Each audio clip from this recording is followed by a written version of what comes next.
घूमेगी आगे वाली कहानी में ईशान सावी से माफी नहीं बल्कि उसको घर वालों के सामने भी लेकर जाने वाला और सारे घर वालों से कहने वाला है कि जिसने सावी की बेइज्जती किया है, सावी को गलत समझाया है या गलत समझा है, वो सावी से माफी मांगे। ये सारी चीजें आगे वाली कहानी में दिखाई जाएगी, जहां पर ईशान का एक तगड़ा कैरेक्टर आपको आगे वाली कहानी में दिखाया जाने वाला है। जहां अभी के दौरान की पूरी कहानी सावी के खिलाफ घूम रही है, सावी के इर्द गिर्द घूम रही है, जहां पर सावी ने चाय की दुकान लगा ली है। उसी के साथ साथ यहाँ पर अक्का साहब ने भैया यहाँ पर तगड़ी बेइज्जती की है, लेकिन यही बेइज्जती आगे जाकर अक्का साहब को भारी पड़ने वाली, क्योंकि ये सारी चीजें सावी नोटिस कर रही है। और आगे आने वाली कहानी में ईशान जब सावी के पास पहुंचेगा और उसी के साथ साथ आगे आने वाली कहानी में नए ट्विस्ट ऐड करते नजर आएगा, लेकिन बहुत जल्द ईशान को अपनी गलती का एहसास होने वाला है कि जो उसने सावी के साथ किया है। और यहाँ पर ईशान जो है ना बार बार एक ही गलती करता है। जब भी यहाँ पर अक्का साहब या उसके कॉलेज के उसके घर का कोई भी सदस्य सावी के खिलाफ बोलेगा,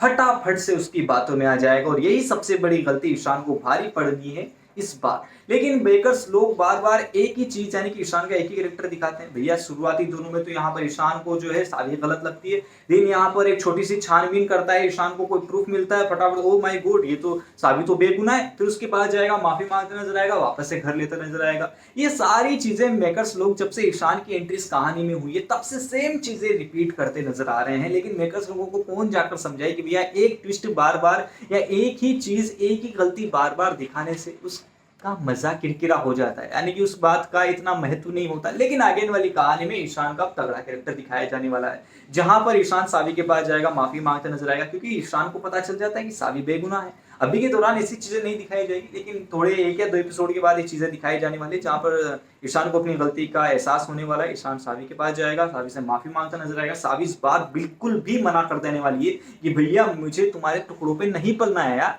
मैं अपनी जिंदगी खुद चला लूंगी। और तुम्हारे यहाँ कॉलेज के बाहर ये खोली है दुकान, तो इसका मतलब ये नहीं कि पूरा कॉलेज या पूरा शहर तुमने अपने नाम कर लिया है। यहाँ पर बड़ी बड़ी बातें सावी कहती नजर आएगी ईशान से, लेकिन ईशान भैया फिर भी माफी मांगता नजर आएगा। थोड़ा सा टेम्परेचर उसका हाई हो जाएगा कि मैं तो तुमसे माफी मांग रहा हूँ, तुम मुझ पे ही चिल्लाई जा रही हो। लेकिन बहुत जल्दी फिर से वो वापस जाएगा और इस सावी की एक शर्त होगी कि तुम्हारे घर में री एंट्री तभी लूंगी जब तुम्हारे सारे घर वाले मुझसे माफी मांगे कि भैया हाँ गलती हुई है मुझसे माफ कर दो।